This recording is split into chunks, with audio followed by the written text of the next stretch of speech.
Well, thank you very much. And I'd like to thank CEDA also for the opportunity to talk to you about infrastructure planning, delivery and oversight in light of a number of performance audits that we've undertaken in this area. So where does the Auditor-General's Office fit in, and more specifically, where does performance audit fit in? The Victorian Auditor-General's Office provides independent assurance to the Parliament and the community on the accountability and performance of the public sector, including through our financial audits, which a lot of you would be familiar with, and more recently through our information systems and ICT controls audits. I'm responsible for overseeing the Office's performance audit program, and as Zoltan said, this involves delivering more than 25 performance audits each year that examine whether agencies are achieving government's objectives and operating economically, efficiently and effectively, and whether they are complying with relevant legislation and government policy. These performance audits focus on a range of issues, topics and projects right across the public sector. We choose the topics we consider to be high risk and material in some respect, either economically, socially or environmentally, and ones where we think our independent scrutiny can make a difference or drive improvement. Our audits are authoritative because the Auditor-General is independent, and our audits need to meet Australian accounting and auditing standards. Our legislation enables us to access all relevant documents, including those that are held within departments, as well as cabinet and confidence material, and that's important so that we can understand what advice the public sector is providing government to inform its key decisions. A key point, though, is that the Auditor-General cannot comment on the merits of government policy, so we have no view about which projects or services government should provide, nor whether its policies or programs are a good idea, and whether there are better alternatives.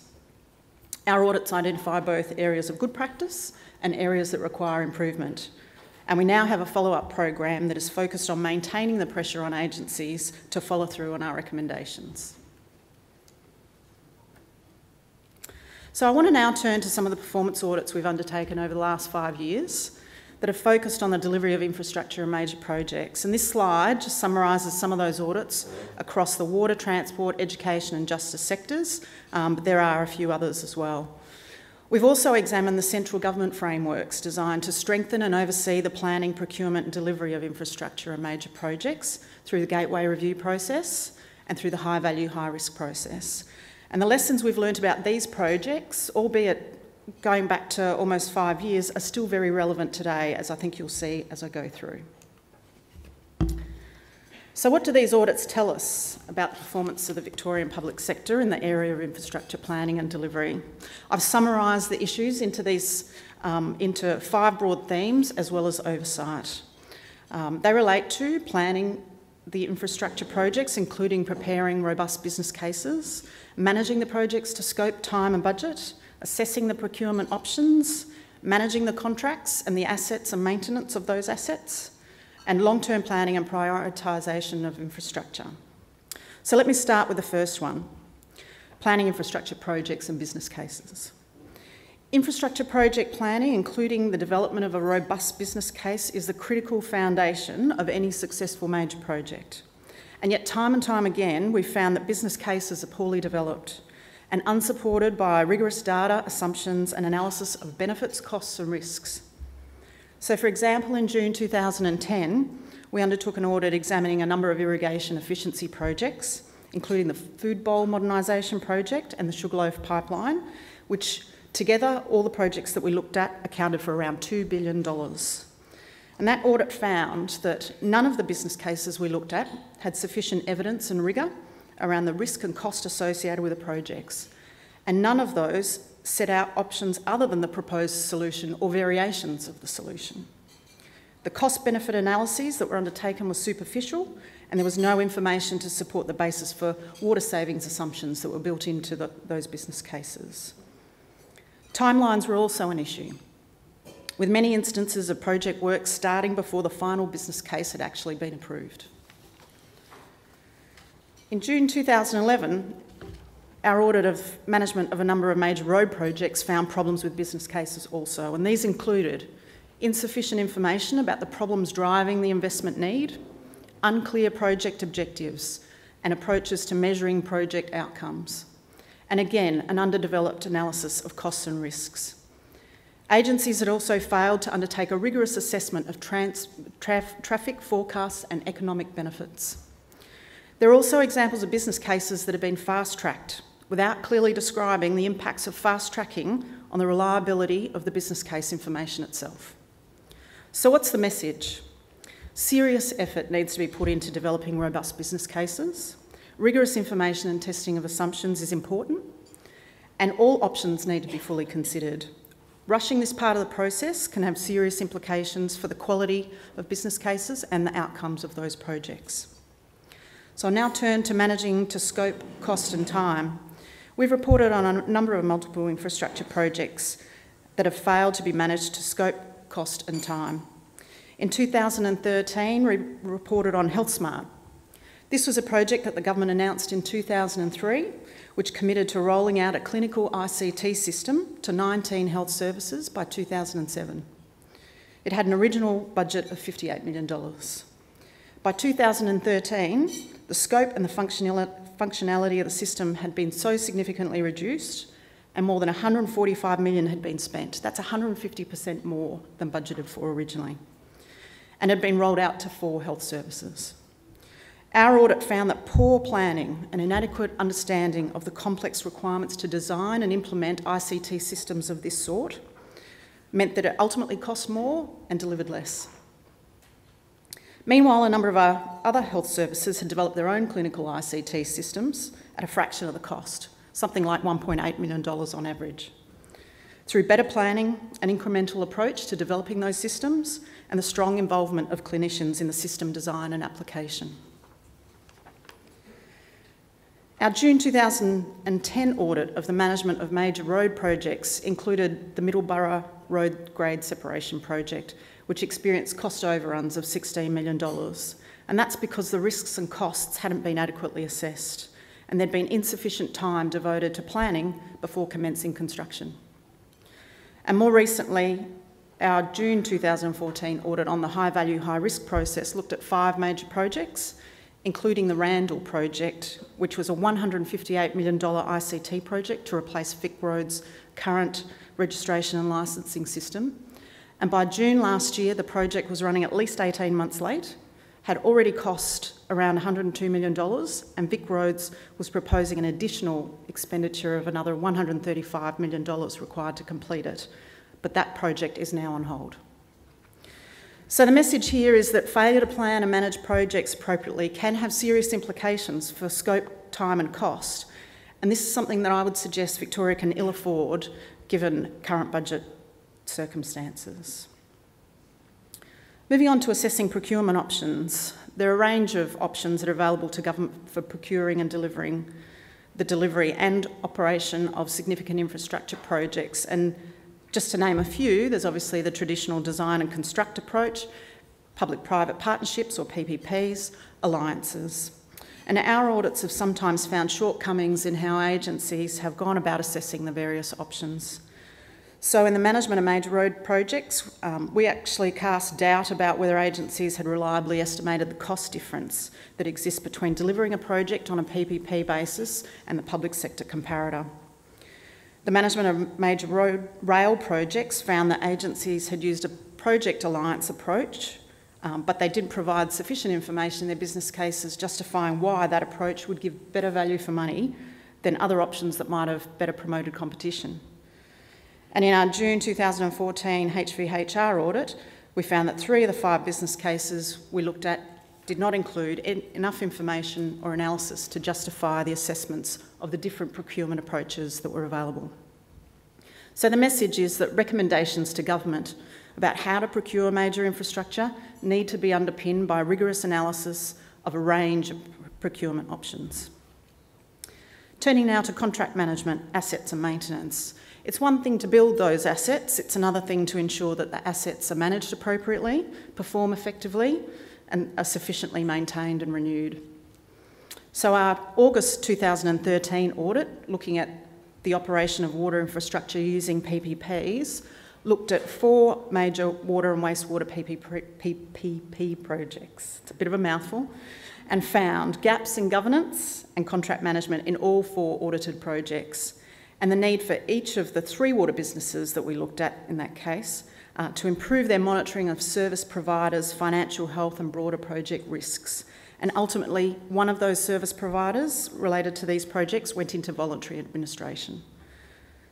The audit also found that value for money was sometimes undermined by water businesses not rigorously enforcing the service payment and penalty arrangements in their contracts.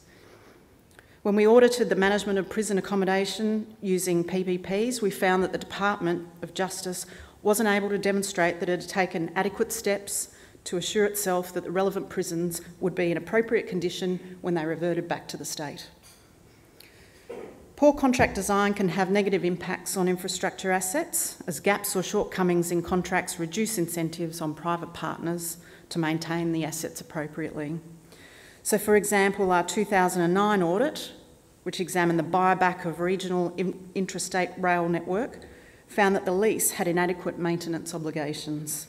This meant that when the private operators experienced lower than expected revenues from the leased assets, they were able to take a minimum approach to maintenance spend, and the maintenance backlog actually increased while it was in private hands. The operators also allowed some lines to fall out of service.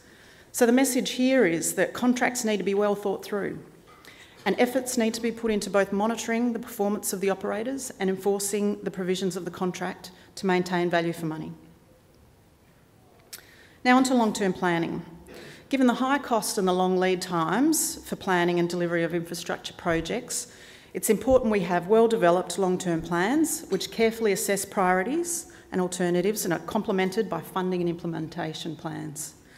There have been examples of where agencies have developed and applied a framework to prioritise their infrastructure investments. For example, Vic Roads prepares detailed network service and operating plans to complement its strategic transport plan and to assist in identifying road infrastructure priorities. It's developed a useful methodology that's supported by clear criteria for prioritising projects, particularly in outer suburban areas. By contrast, our August 2013 audit, looking at developing transport infrastructure and services for population growth areas, found there was no clear statewide strategy for addressing the long-standing backlog of transport infrastructure needed for established growth areas, and there's little assurance that the current statewide investments in transport infrastructure were effectively targeted and soundly based. And there was no mechanism for prioritising projects across the transport portfolio, and implementation and funding details were often absent from transport infrastructure policies and commitments. Given the significant investment in current and future transport infrastructure, these are significant gaps.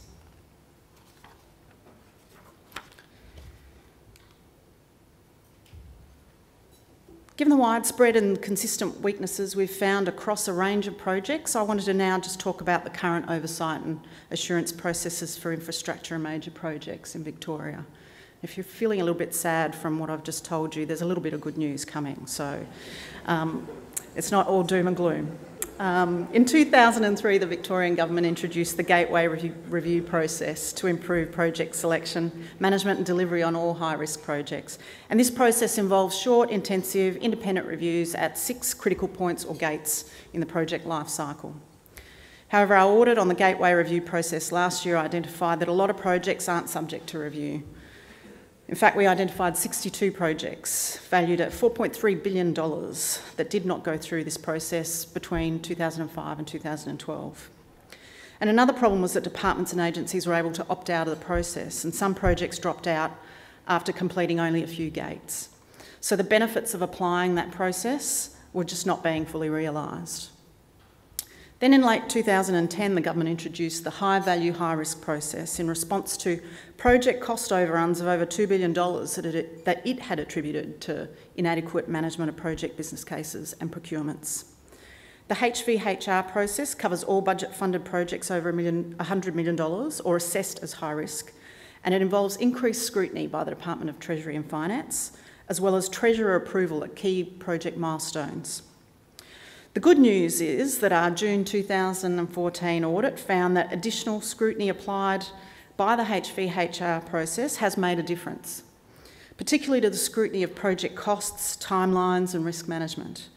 However, its scrutiny of procurement, governance and project management was more mixed. But the greatest concern was the inadequate scrutiny applied to expected project benefits. In fact, none of the 5 business cases we examined had included enough information to justify the benefits of the respective projects. This is fundamental. It raises the risk of government investing substantial sums of money in projects without understanding whether the projected benefits are well-founded or achievable.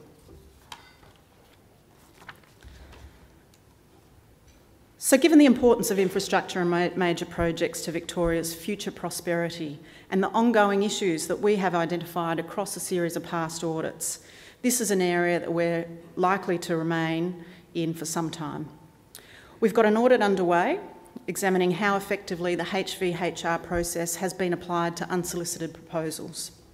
This is where a private sector approaches government with a proposal to build infrastructure or deliver services, and these proposals aren't always subject to competition, and so thorough scrutiny of these proposals is critical to ensuring that we get value for money. The audit's focusing on the 2 unsolicited proposals that have gone through the process to date and have been identified as HVHR projects, and they are the $2 billion plus Cranbourne-Pakenham Rail Corridor project and the $850 million CityLink Tulla widening project. And we expect to release this audit around June this year, next year I should say. We're almost there, but next year. Our current annual plan also sets out 2 other key audits that we propose to undertake in 2015-16. One looking at the East-West Link project. And at this stage, we think there's still probably some value in examining aspects of this project and lessons for future projects, even if the government's committed to not going ahead with it. But I guess over the next few weeks, we'll get a better read of developments in that space. We're also planning to audit the performance and cost of a sample of transport capital projects, given that these programs account for such a significant proportion of the state's capital commitment, and given the risk to the state's finances if we're to experience the same sort of significant cost overruns that we have in previous projects. However, one of the unfortunate limitations to our audit mandate is the lack of follow-the-dollar powers that we have to be able to audit private sector and other entities that deliver services and projects on behalf of the Victorian Government. And this is despite the fact that there's significant delivery of infrastructure and other services by private non-government sector in Victoria, including over $36 billion of taxpayers' money committed through contracted PPPs. These powers exist in the Commonwealth and in a range of other jurisdictions, but not in Victoria. This is a serious limitation, and it means we can't fully provide assurance to the Parliament and the public about how well their money is being spent and how well these projects are being administered. So I'd like to conclude by recognising how important carefully planned and prioritised investments in infrastructure and major projects are to Victoria's economic prosperity. Given the size of some of these projects and their important potential benefits, the long-term planning needs to be informed by robust analysis, assessment of options, and careful consideration of both funding and delivery options. The projects themselves, from business case through to evaluation of project outcomes, need to be effectively planned, scrutinised, implemented and monitored. The Gateway and the HVHR processes have improved the level of scrutiny applied to infrastructure projects, but there is scope both to further improve the scrutiny across all elements and to lift public sector planning, procurement and management of these projects to be more consistent and comprehensive. The challenges related to infrastructure planning and delivery are ongoing and apply to each and every project that we consider. We'll continue to audit key infrastructure projects and issues, but follow-the-dollar powers will be critical to us being able to do this more effectively and to provide greater assurance to the Victorians are achieving value for money from these critical projects. And finally, we're currently looking at our forward audit program for the next 2 years. We publish it on our website. We're due to publish it again in June next year. And so I'd be interested in your thoughts also on what you see as being significant issues, high risk, material ones, that warrant some audit attention in future, either today or through our website or direct contact to me. So, thank you.